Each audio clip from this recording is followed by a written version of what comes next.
into STL format.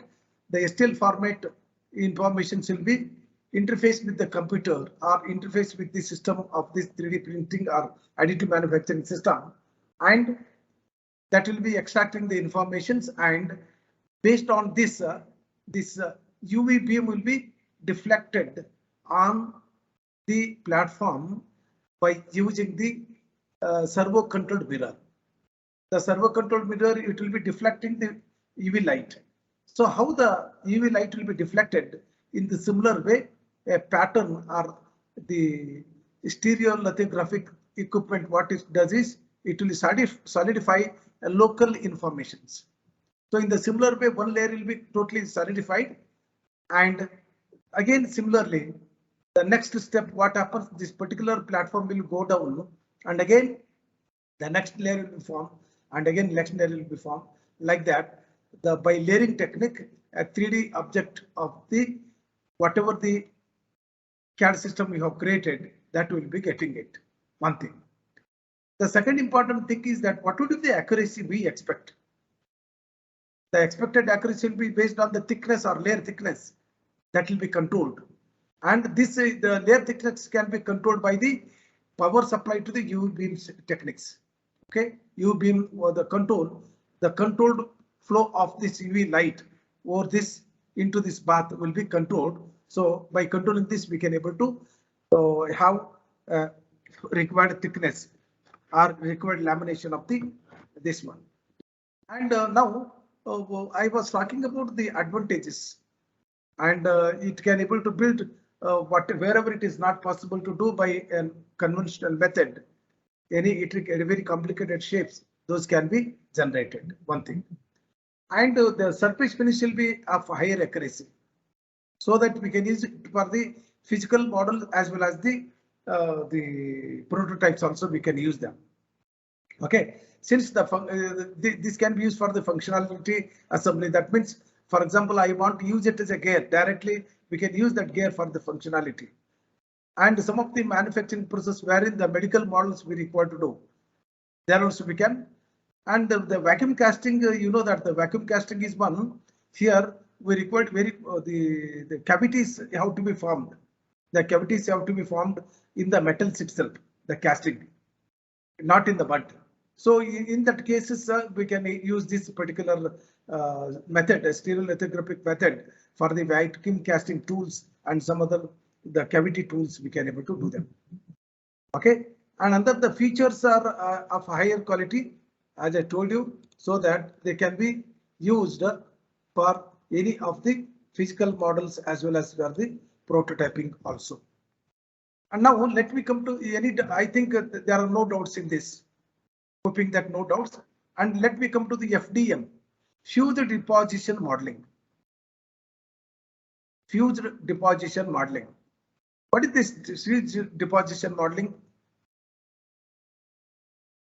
What is this? Yesterday we had a discussion.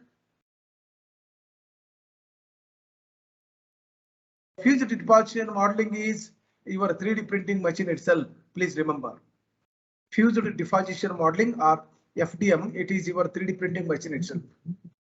It is using a solid raw, the material will be a solid wire, endless wire, and this endless wire will be fed into this nozzle through these rollers, and these rollers will be squeezing this particular filament, plastic, the polyimide filament from the roller, and it will be fed into the nozzle. So before the nozzle, there will be a liquefier. Liquefier is one, it will be having a temperature control. Already we have decided how much temperature has to be maintained in the beginning fields in the machining setup. So at that particular controlled temperature, it will be slightly come to the plastic state, and this plastic state things will be fed onto the table, and the required geometry will be obtained. The layer by layer it will be applied by using the layering technique, so that we can get the 3D model of the object. So we understood stereolithographic principles or machine and fused deposition models. Okay, these are the two important things. And again, the advantages of this is whatever the material we get is in a tougher, and it will be durable, and it can be use as a functionality testing also, and it is surface friendly. That means we can use, anyone can offer it, doesn't have much more maintenance. Okay, and it is compared to all other methods, it will be a low cost. It will be having low cost. Okay, low cost is there so that anyone can offer it, and that it is durable and accurate prototype. Okay, and we can able to have the accurate model of it by controlling the layering. By controlling the layers, we can this one. And its limitations, as I told you, if the fillet and chamfers are not given, the sharpness will be provided. The sharp corners will be there, and it is difficult to produce smaller features. That means nano level or micro level. If you want to generate some of the models, it will be very difficult because the accuracy will not be there to the very smaller. The scale down features are not possible to get. Okay, and as compared to the other processes, it will be very slow process.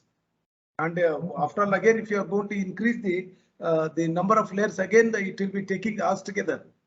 So one of the fraction of model we have decided, it was required 18 hours. So in 18 hours, if you are going to have small mistake, what happens? The 18 hours will go as a waste. So one has to take care in deciding how model can be created and how much time is required. Okay, all these estimations have to be done well before we do the setting of the machines.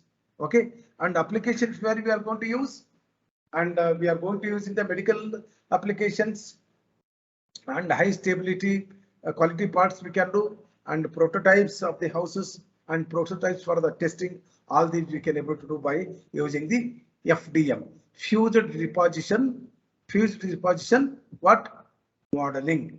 Fused deposition modeling, and another one is photopolymerization or stereolithographic. Okay, these are the two important things. And another one additionally, powder bed sintering. Powder bed sintering, or simply we can say it is SLS. SLS. And this bed sintering bed, it consists of a closed chamber. It will be covered with the nitrogen. It is also called as nitrogen chamber. Okay, in this nitrogen chamber only everything will be controlled.